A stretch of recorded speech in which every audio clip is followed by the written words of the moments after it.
All right, we are live. At least I hope we are. Otherwise, I'm just sitting in a dark room for an hour talking to myself, and that would be kind of awkward.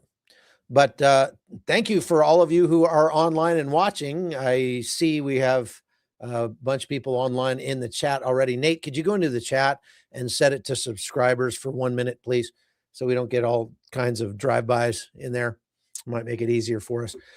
Thank you very much for watching the Hot Zone. There's a lot of stuff going on, and of course, we're in March 17th, so this is day 17 of the war between Israel and the United States and Iran and Lebanon and the UAE and Bahrain and Qatar and Kuwait and Iraq and Jordan and Saudi Arabia, et cetera, et cetera.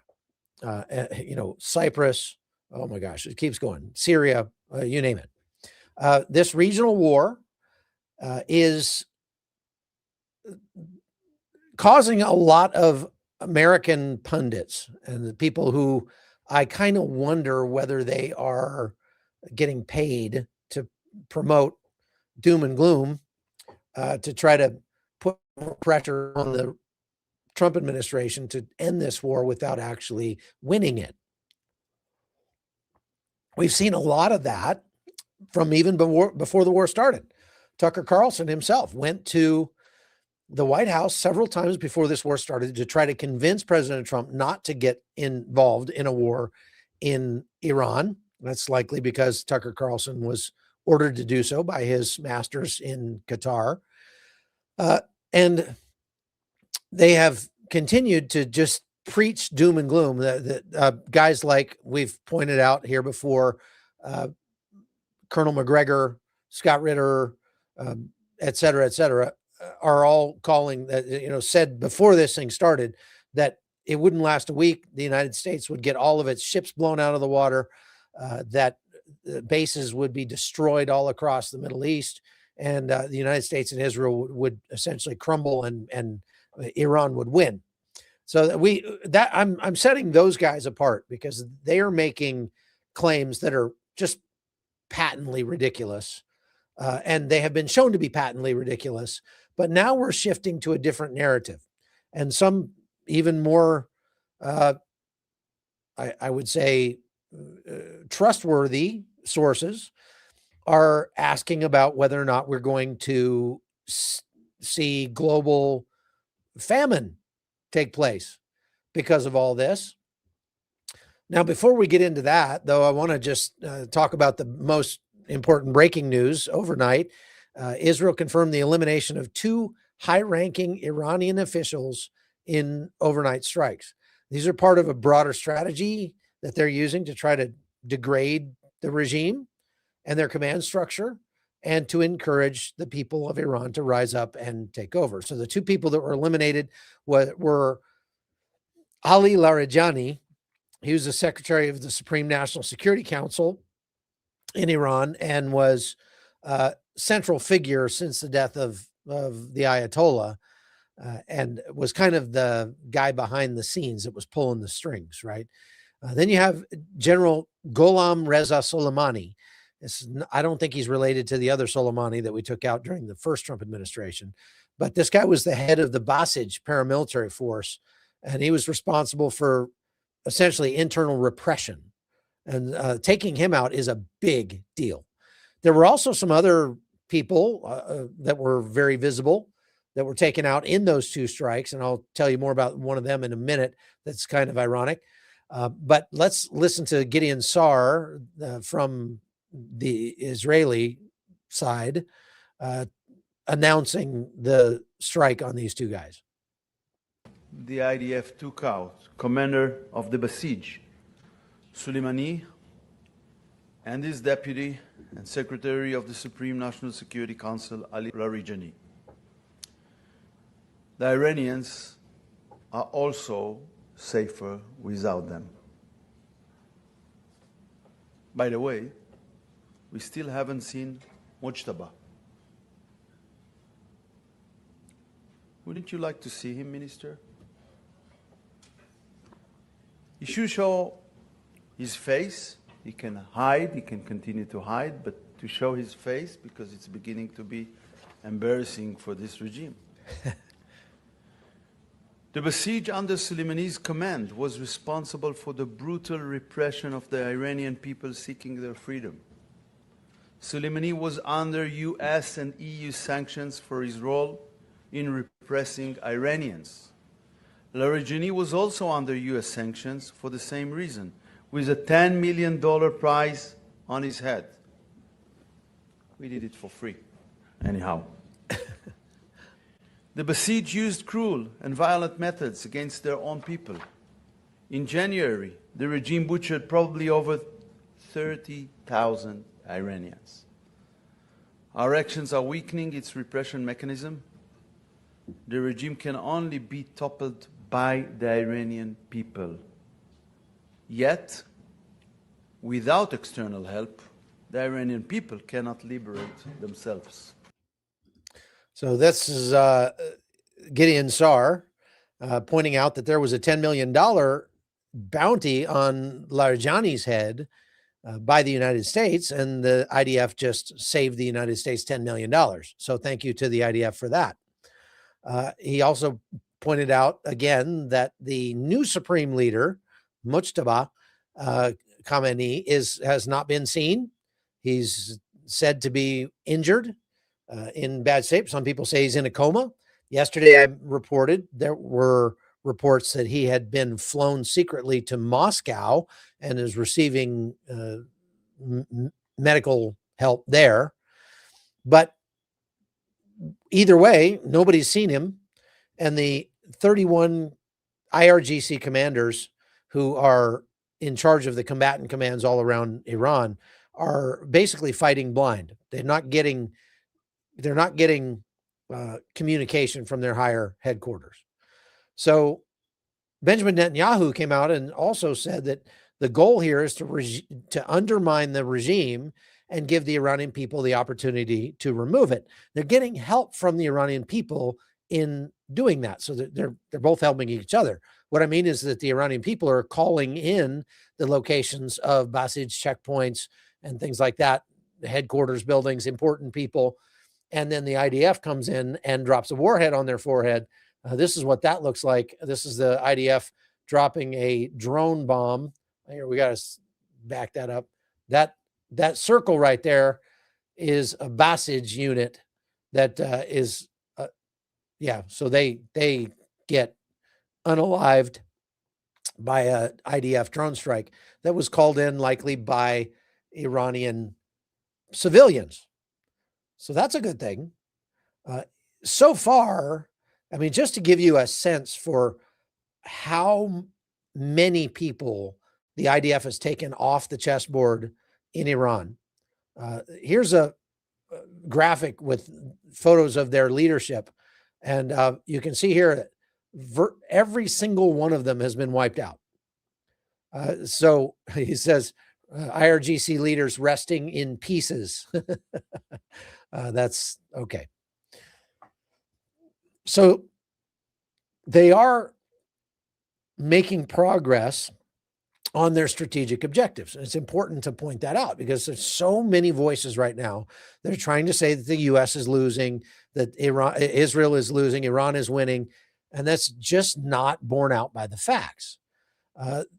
Iran's ability to coordinate with its people is being severely hampered, not just by the liquidation of their naval bases and the liquidation of their leadership, but by their own internet outages and other media restrictions that they've put on their country.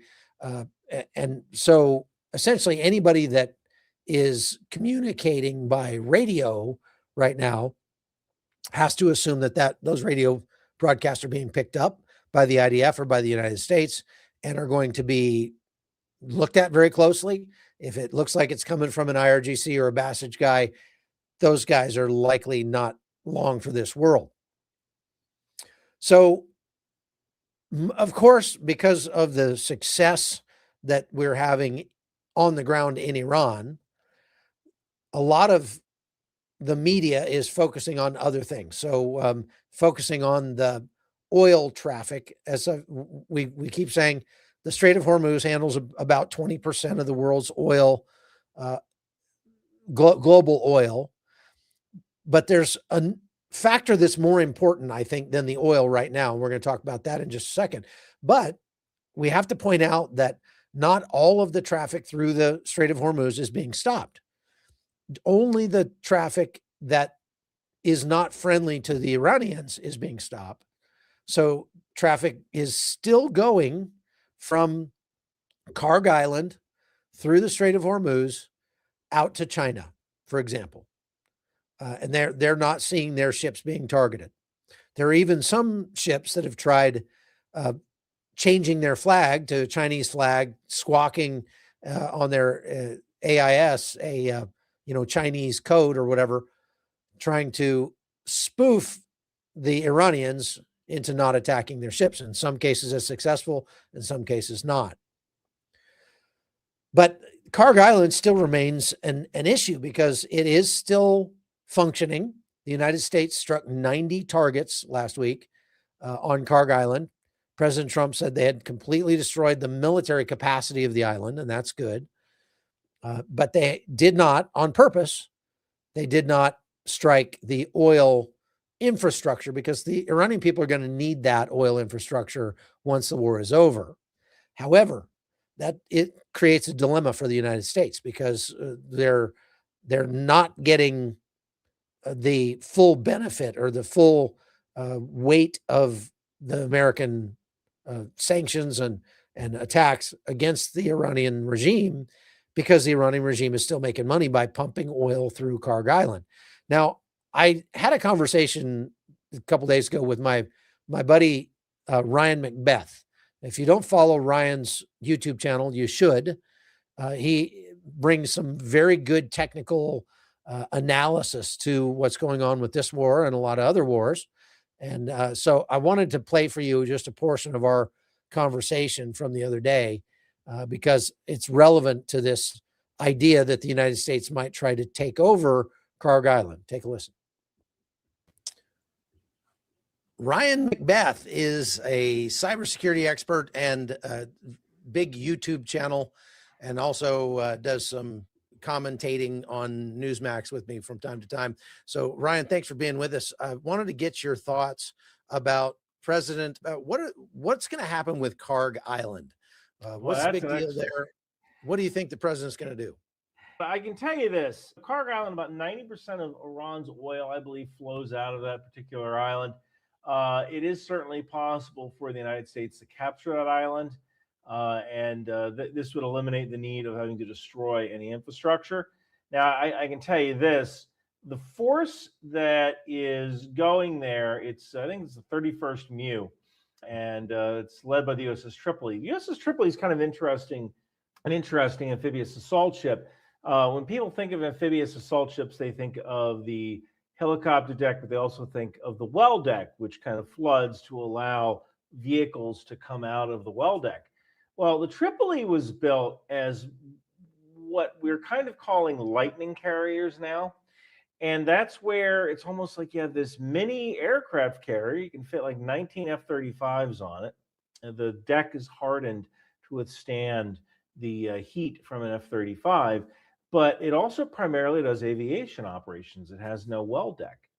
So if you're going to assault something like Karg Island, you are likely going to do it from the air and not really have any amphibious vehicles try to come out and do an amphibious landing, Saving Private Ryan style, because it's just faster to get people to shore through the V-22 Osprey and the Sea Knight, the CH-53. So when you look at that, what you're looking at is vertical envelopment from could be 100 miles away. So it's very difficult to target any ships that are in that MEU. You can bring, people say, oh, there's 5,000 Marines and sailors. When you look at a MEU, the actual number of trigger pullers is a lot smaller than you think. It's about a battalion size number of trigger pullers. So people think of the MEU because there's 5,000 people. They go, oh my God, that's like a brigade. It's more like a battalion that's augmented with artillery, fighters like the F-35, helicopters, close air support from gunships.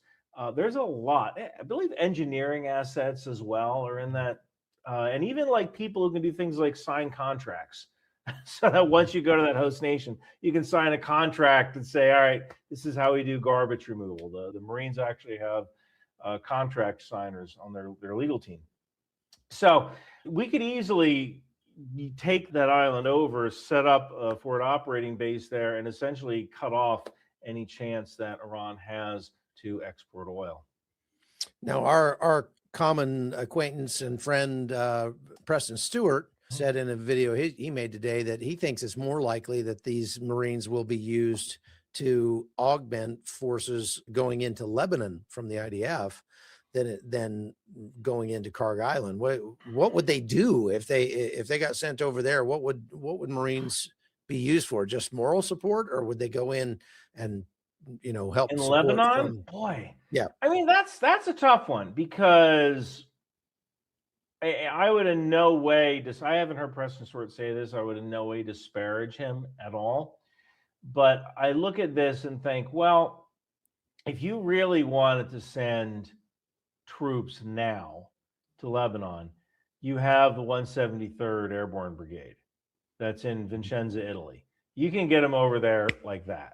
Right. This is going to take 2 weeks for these guys to get there from Japan. Yeah, it's going to take 2 weeks. So what does that say about the plans for continuing this conflict?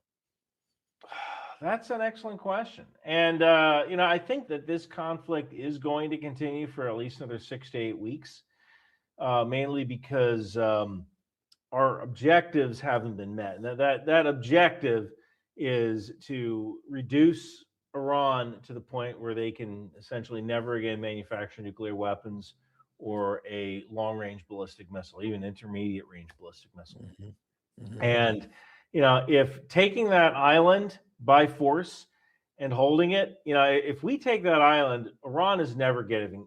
It might as well be the island of. It might as well be Trump Island, right? Like I'm going to get a T-shirt made. It says Trump Island. They will shut off the oil flow through there and completely deprive the Iranian government, right? Hey, and if you know what, if you want to run around and murder women for wearing a hat incorrectly, cool, but you don't get to do it with 90% of your oil. Boom. That could be an option right there, and that something like that would destabilize Iran. You want to live like you're in the 7th century, knock yourself out, but you're not going to do it with oil revenue. That's what I've been saying for a long time. Well, Ryan, thank you very much for sharing your thoughts with us, and we'll have you on again sometime soon. Thank you so much for inviting me. All right, so that's Ryan McBeth. Make sure you go find his YouTube channel and follow it over there. Now, I told you there was other leaders that were present when these two high-ranking guys were hit overnight. And one of them is pretty ironic. It was a new spokesperson for the IRGC. And now reportedly, this guy just got eliminated. And this was him on TV just a couple days ago. This is great. The President of the United States. The outcome of war cannot be determined by tweets. The result of a war is determined in the field, the very place where you and your forces do not dare to approach, and you can only talk about it in your tweets. So this guy just got whacked. He didn't last long. I think they're down to a PFC acting as the public affairs guy now for the IRGC. So again, because of the strategic victories that are happening on the ground, degrading Iran's missile capability by 90+% and continuing to do so every day, we're seeing the Iranians now choosing to fire missiles at a pace. They're pacing themselves. They're not trying to win the war. They're just trying to keep the U.S. from winning the war, keep Israel from winning the war. And they know that they can do that in the political realm better than they can on the ground. So they're realizing that we don't have to fire 300 missiles at a time. They don't even have the ability to do that anymore. They're saying, if we just fire one missile at a time, that's enough to cause a couple million Israelis to go running for their shelters. And we can do that 8 times a day and continue to make life just terrible for people in Israel. So this is really what we're seeing. We're seeing the number of missile launches going down to around 25 a day. Israel and the United States are continuing to degrade that capability by blowing up launchers. They are continuing to fire missiles and drones at their neighboring countries, the UAE and Iraq and places like that. And this is one thing that is concerning in terms of, if we really want to win this war, we're going to have to get much, much better at taking down small drones. Because if Iran is going to go from being an existential threat to Israel to being more of a nuisance, which is essentially what's happening now, that nuisance can still extract a lot of costs at a very, very low cost for Iran. What I mean is a drone that's, purchased for several $100s can basically wreak havoc on U.S. bases or Israeli bases or whatever if it's just launched. And so this is what we saw yesterday. The IRGC backed militias in Iraq put out this video. Audio off. This is a commercial drone, just a surveillance drone. They do believe it was a fiber optic drone, so it probably came from Russia. And this is flying over the U.S. embassy in Baghdad. Look how close it's going. Now, it doesn't have an explosive on it. It's not blowing anything up. It's just recording what it sees and is essentially mapping out the embassy grounds there, figuring out, what's what for future strikes. But this thing flew around here for 2 solid minutes and was not taken down. It probably flew until the battery died and then it just landed. But that's extremely concerning. This is one of the most secure locations in the world, one of the most secure U.S. embassies in the world. And here we are, somebody with a, $300 drone that's just flying around there like nothing. And they certainly could have had a grenade or something on there and could have, hurt somebody with that. So the U.S. is not anywhere near prepared for that kind of warfare, that kind of insurgency. We've got the most sophisticated, most powerful, most lethal force on planet Earth, but this is how the enemy is adapting to fight against us. They're taking a page from the Afghans. In Afghanistan, we conclusively won every engagement with Taliban forces on the ground. I mean, we never lost an engagement, really. But the Taliban just outlasted us and continued to harass us to show us that they weren't going away. And all they have to do is survive and they win. So that's what the IRGC is starting to think now.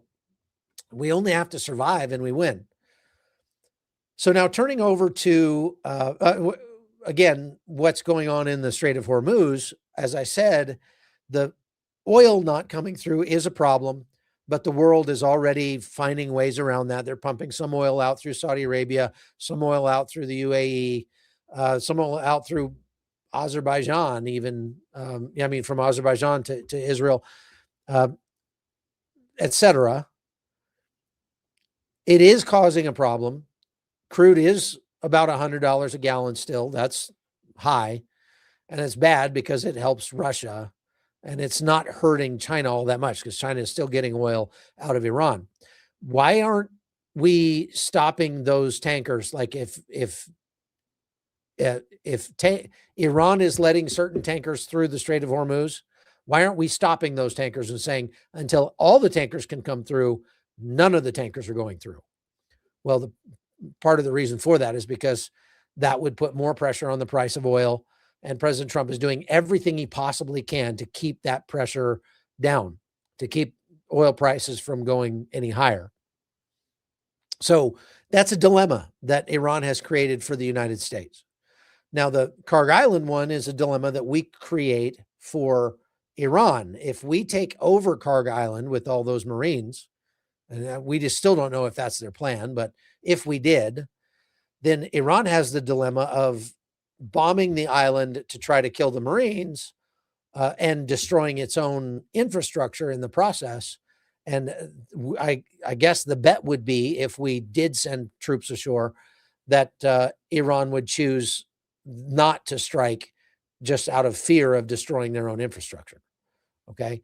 But the bigger problem, I think, long-term, or at least medium-term, for the closure of the Strait of Hormuz is that about 30% of all the world's nitrogen for fertilizer goes through the Strait of Hormuz. A third. Okay. That's bad. And none of those ships are going through. So it's not like Iran is letting some of the fertilizer ships through, none. So that's an issue more for the rest of the world than for the United States as far as global food security goes. And this is what's leading to these sensationalist claims that we're about to have a global famine. But if you take a look at the data, take a close look at it, what it tells us is that this is a serious price shock, but it's manageable. And it's going to cause a rise in the price of food, but not to the point where millions of people are starving to death. So as I said, Gulf producers provide between 30% of the global supply of urea fertilizer. But most of that goes to places other than the United States and China. Both the US and China are largely self-sufficient when it comes to urea fertilizer. However, nations like India, Brazil, Australia, etc., and of course Africa, but for sure, are very much dependent. Like India gets up to 60% of its urea from the Gulf. So the World Food Program was already projecting before the war that about 300 million people were facing acute hunger.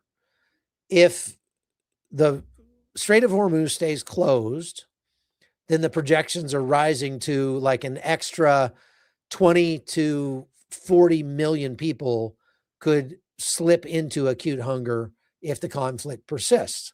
That's not going to be in the United States. That's going to be in Africa. It's going to be in Asia, places like that. In the US and Europe, yeah, prices are going to go up a little bit. Grocery inflation is expected to rise at maybe a couple of percentage points. So, because fertilizer doesn't just affect vegetables, it affects everything that gets fed those vegetables. So corn, for example, takes a lot of urea fertilizer. Corn, a lot of that gets fed not to Americans, but to cattle that the Americans then eat. A lot of it gets made into ethanol and high fructose corn syrup and things like that, which get put into all the junk food that we eat. Ethanol gets put into your gasoline. So that means that meat and snacks and bread and maybe gasoline will become more expensive later this year, probably third, fourth quarter.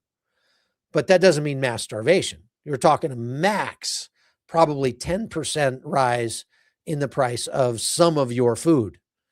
And I know there are a lot of people out there that are like, oh, I can't believe you're making light of a 10% rise in price. It's already too expensive. We can't afford food as it is. And I get it. There are a lot of people that are struggling in the United States. No question. You're not going to be struggling anything like the people in Africa or Asia will be struggling if this continues. Okay. You are not going to go hungry. There are social networks in place in the United States to keep people from going hungry. And so you might not be able to buy as much meat as you'd like. You might not be able to eat out as much as you'd like. You might need to, start looking at cheaper foodstuffs like rice and beans and things that most of the world subsists on for their entire lives. But it's not going to throw you into a famine. So some of my close friends are, really hitting this hard. Like, this is all but guaranteed to lead to a global famine. I just don't see that in the data.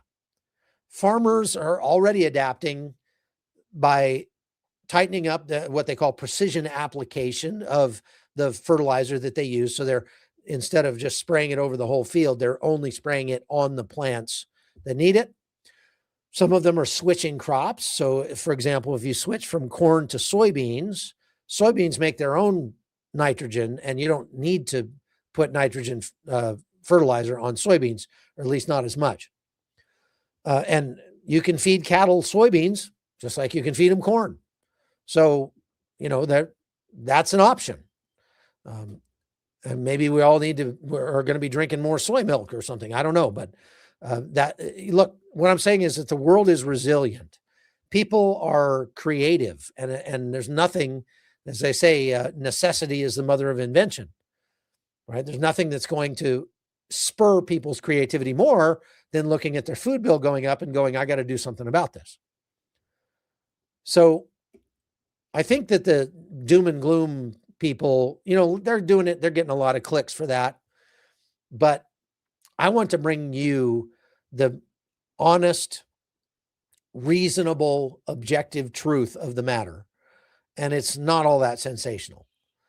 Yes, prices are going to feel some pressure because of what's going on in the Strait of Hormuz.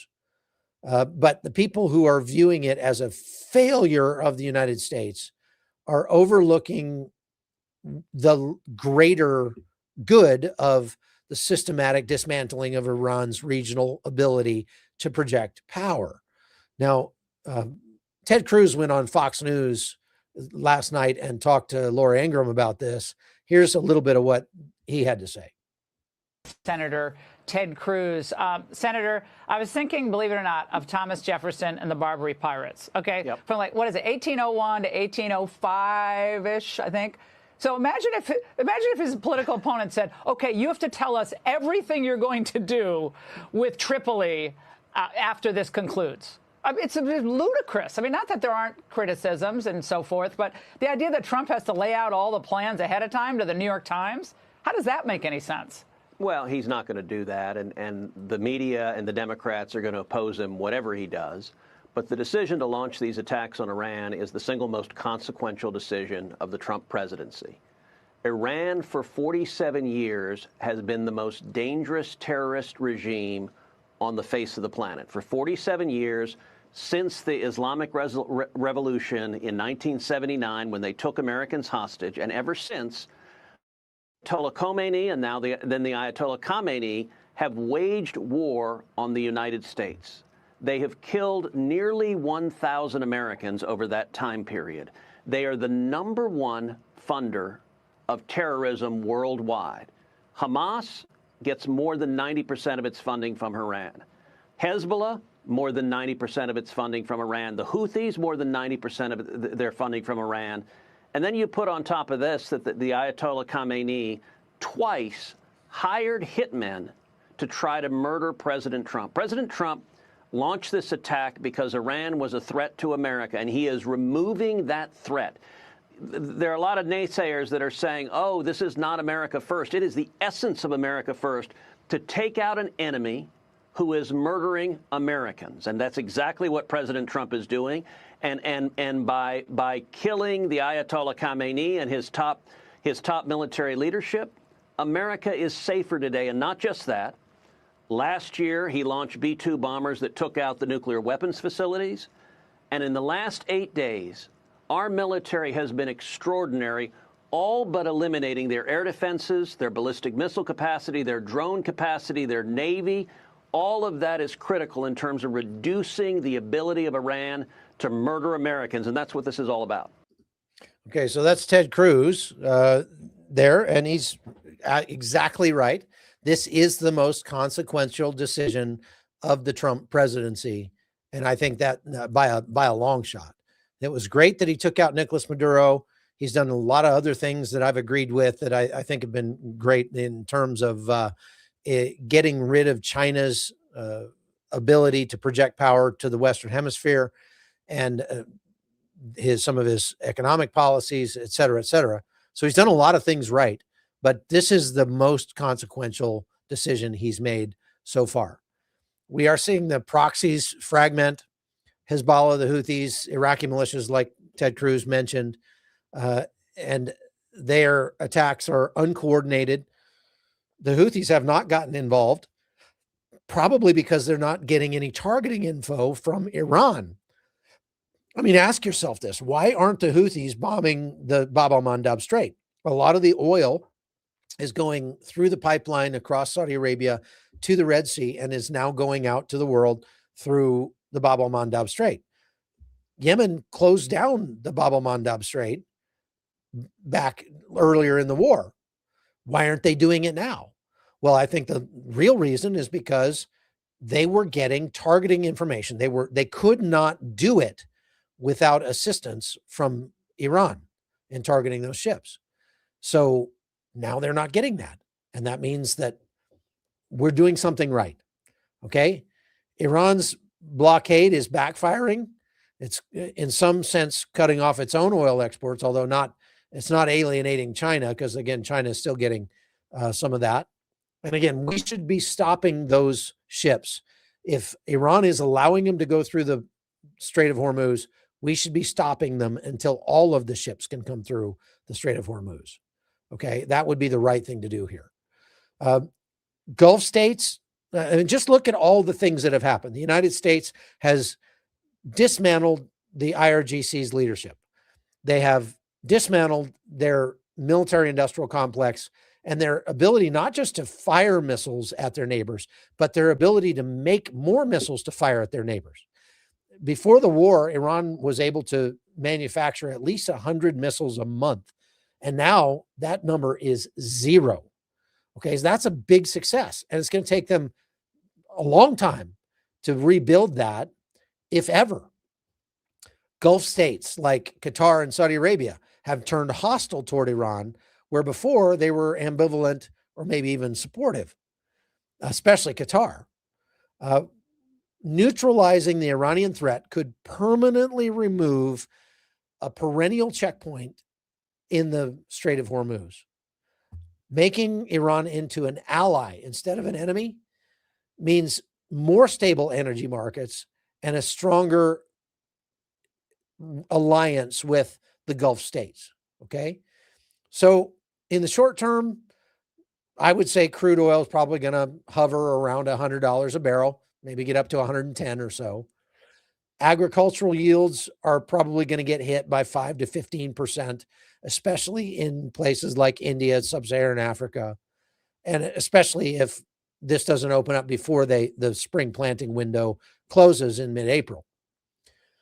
If the Strait of Hormuz reopens for whatever reason, then oil and prices of urea could drop 20 to 30% in a matter of weeks. So while the current crisis is, I guess you'd call it kind of a gut punch to the global economy, it's not an existential threat. There will not be hundreds of millions of people starving to death. There will be more people slipping into hunger. Like I said, between 20 and 40 million more people globally who will slip into acute hunger. That doesn't necessarily mean they're dying of hunger. It just means they're going hungrier than they were. And that's a serious problem. I mean, I'm not making light of that. I mean, I think that the world, the Western world especially, needs to send aid to those regions and help get them through this hardship so that we don't see people starving to death from hunger.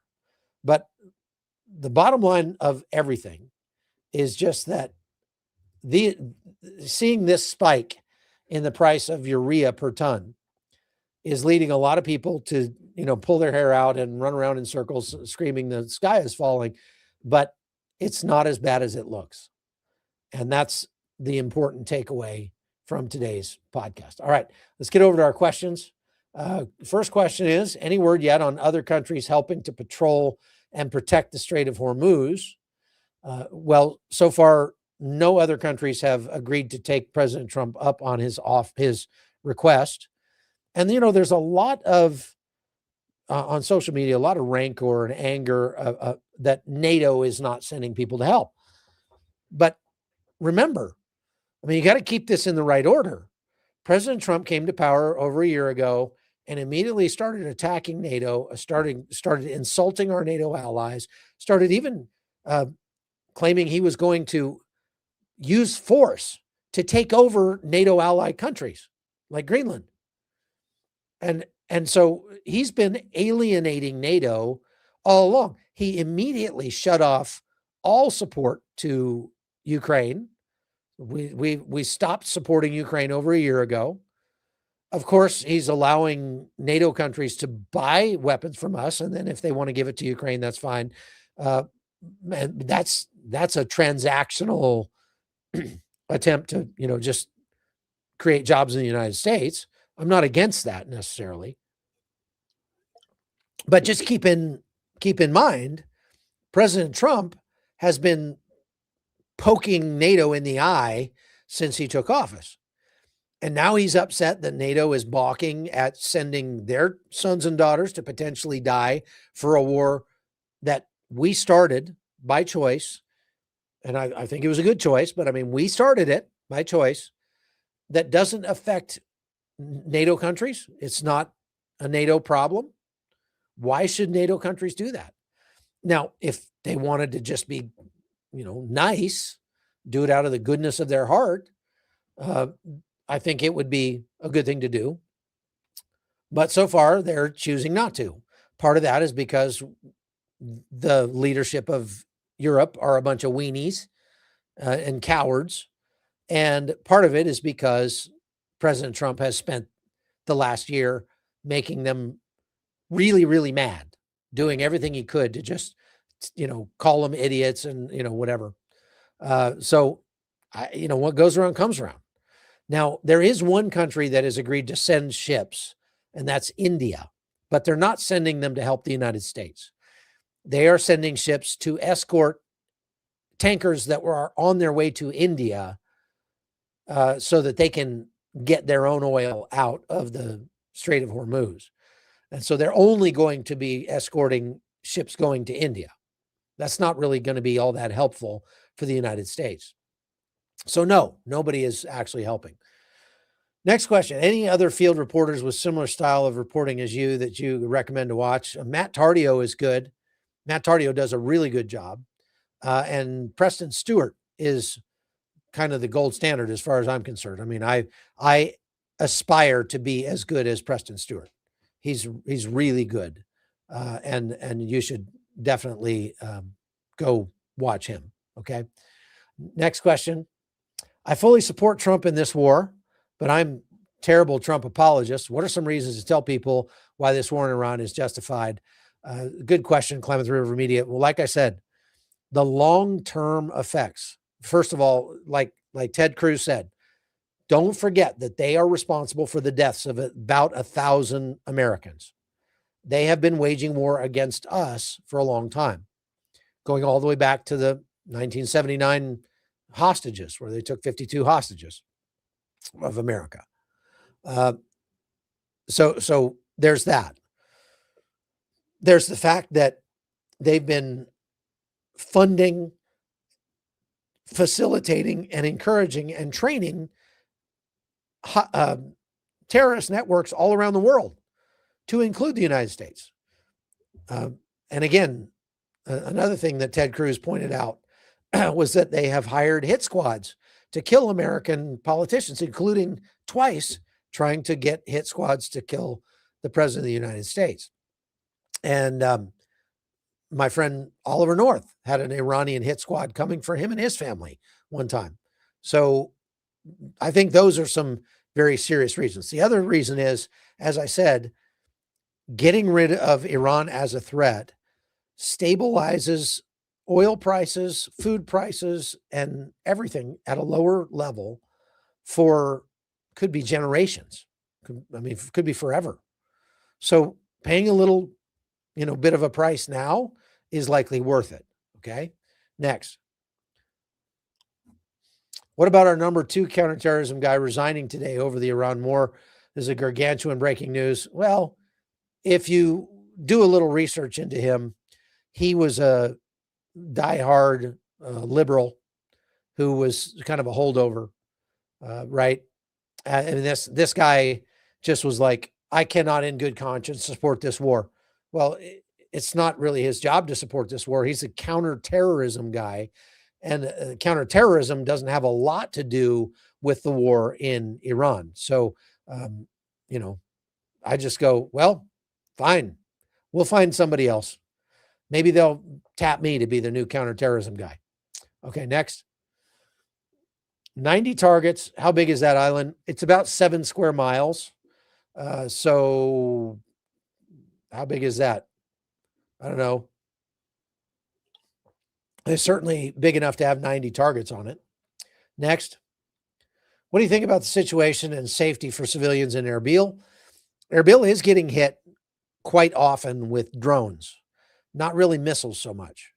And the drones are mostly hitting in and around the airport in Erbil. So as long as you don't go to the airport in Erbil, you're probably fine. I was there. I flew out of that airport a few weeks ago, and it's right next to a huge U.S. air base. And then there's some other partner forces that have bases there, like the French, and they're getting hit for sure. But it's not like they're bombing mercilessly all over Erbil. Erbil is a large city. So you probably be, I would go back. I wouldn't be bothered to be there right now.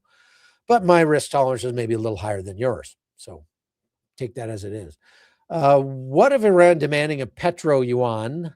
Well, yeah, this is something that's been talked about for a long time by Russia, China, Iran, is that they want to get away from the petrodollar. So Iran is saying, we will let your ship through if you pay us in yuan. But I don't know how many people are taking them up on that. The petrodollar is still kind of king in that industry, and I don't expect that to significantly change anytime soon. The problem is that the yuan or whatever basket of currencies they've come up with to try to replace the petrodollar just is not stable enough to be a global currency like that. And so that's why it has never worked very well. Thank you, MM. I appreciate the $20. You're very kind. Has Pakistan threatened Iran if they continue to shoot at Saudi Arabia? Yes, as a matter of fact. And this is one thing that bears pointing out. Pakistan shares a 900-mile border with Iran. And Iran has struck all of its neighbors except for Pakistan. And Pakistan has a very complex relationship with Iran. They've supported Iran in many ways, but they also have mutual defense treaties with Saudi Arabia. So now that Iran is striking Saudi Arabia, Pakistan has had some nasty things to say to Iran about that and say, don't do that anymore. But bottom line is Pakistan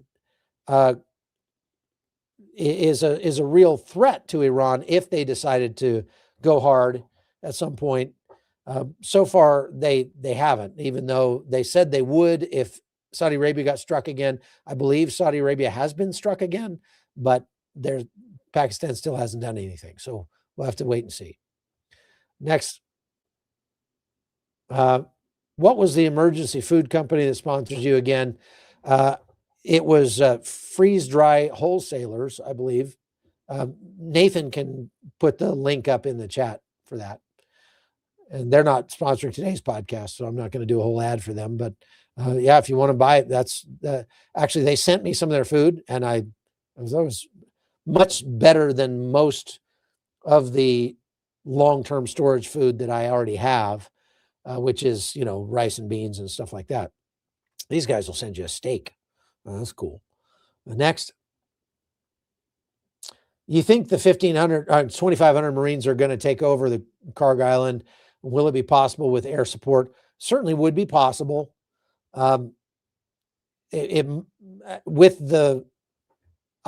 thinking it wouldn't really help much because I didn't think there was much going out of there. But as it turns out, from a report this morning, that Iran is still pumping oil out of Karg Island and filling up tankers and sending them to China. So rather than stopping those tankers, we could just stop the source of the oil with those Marines, and that would be good. But again, they're not going to be there for like a week and a half. So a lot can change in a week and a half. All right. Next, what do you know about the, what do you know about the layers the U.S. and IDF have? Rumors or facts that the IDF have these on-ground equipment, but word is they have tools ready or maybe already using on jets. Patrick, I don't know what you're talking about there. That question doesn't make a lot of sense to me. What do you know about the layers the U.S. and IDF have? Layers of what? Layers of defense? Is that what you're talking about? Yeah, they do have layers of defense. The Iron Dome, the Arrow missile system, David Sling, Patriot missile batteries, THAAD missile batteries, all of that protecting Israel. We do have those for sure, and they are very effective, stopping more than 90% of the missiles. Now, they have had debris from missiles that were intercepted that landed on the old city of Jerusalem over the last 24 hours, and one of them almost hit the Church of the Holy Sepulchre. So I don't know that Iran is targeting the Church of the Holy Sepulchre because it's very close to the Dome of the Rock. Wouldn't want to accidentally hit that. But they almost did hit the Church of the Holy Sepulchre with a piece of debris that was shot down. So yeah, it is pretty effective. Next, the regime change. If regime change becomes an objective for the U.S., how do you think it'll unfold? Regime change is an objective for the U.S. That's our maximalist objective right now.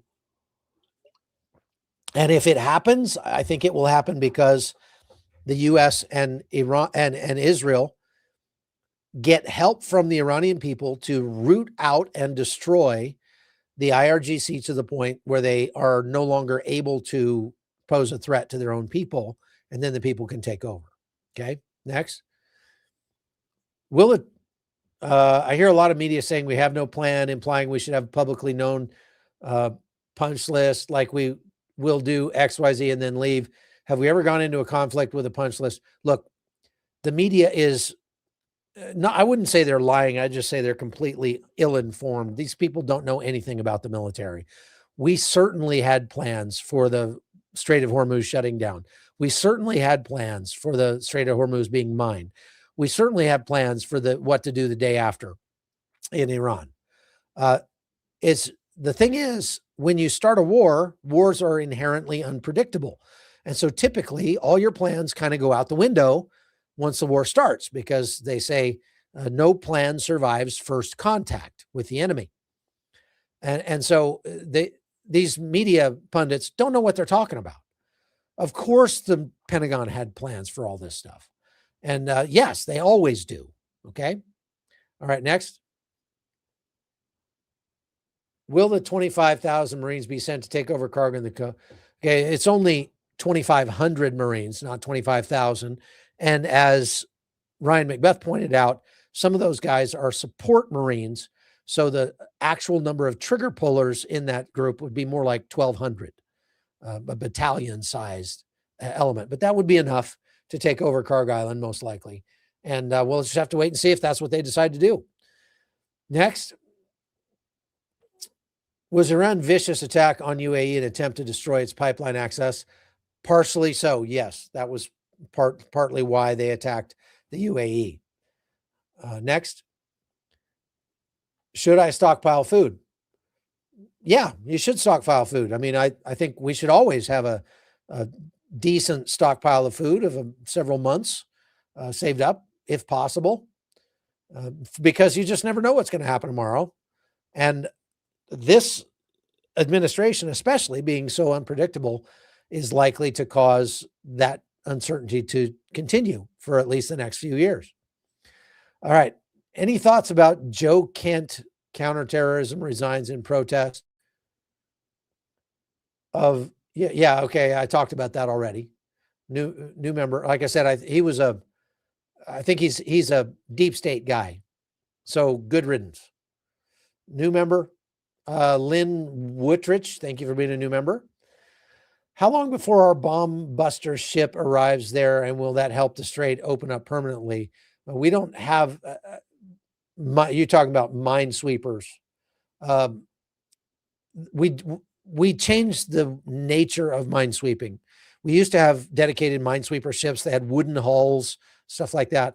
But we're retiring all of those, and now we've got electronic countermeasures against mines that we put on what are called littoral ships. That's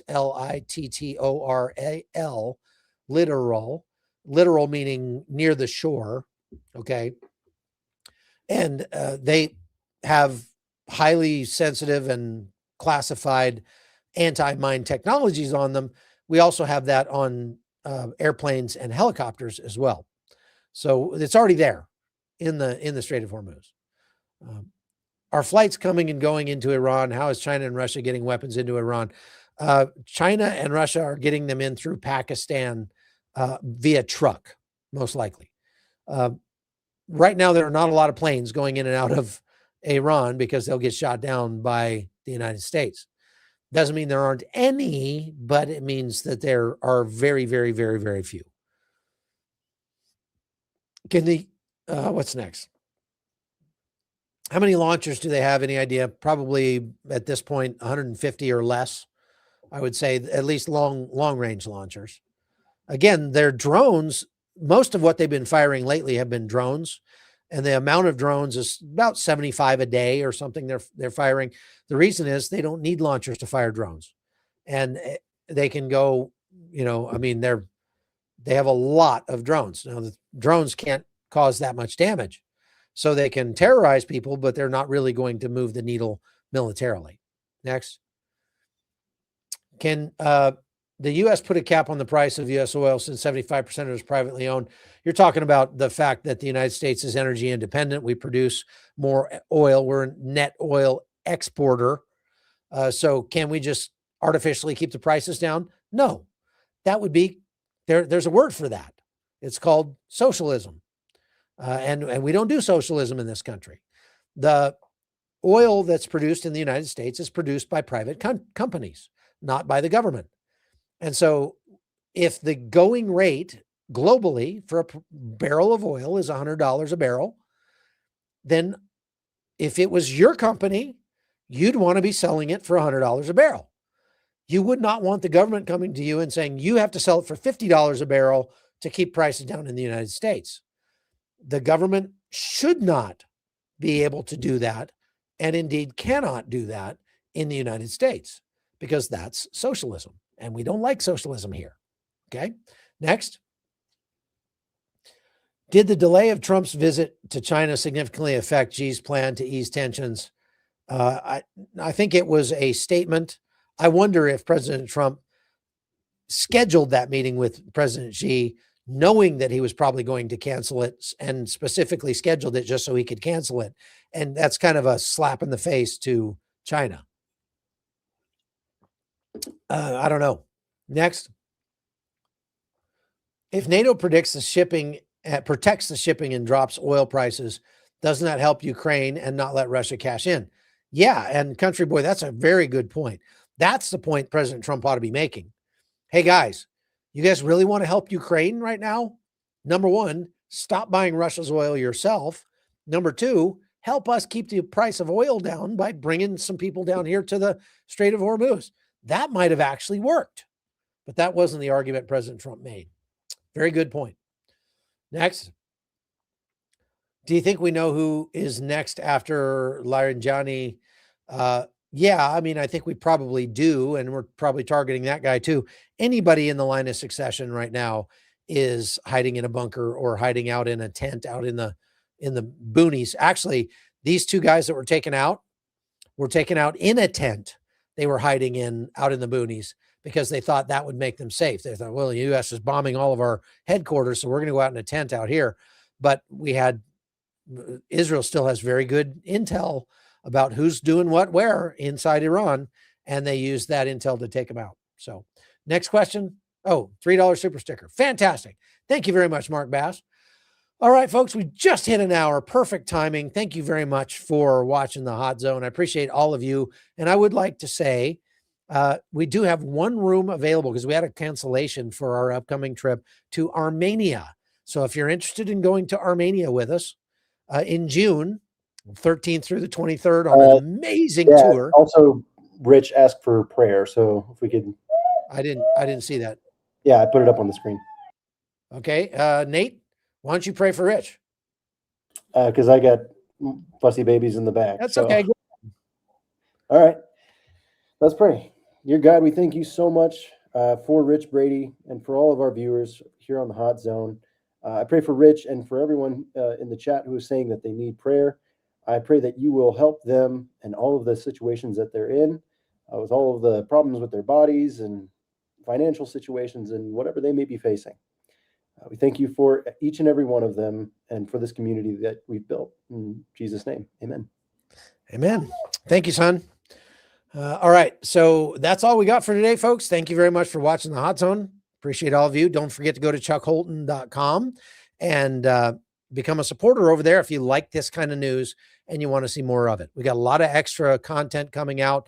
It's going to be coming out early on locals or ad-free on locals.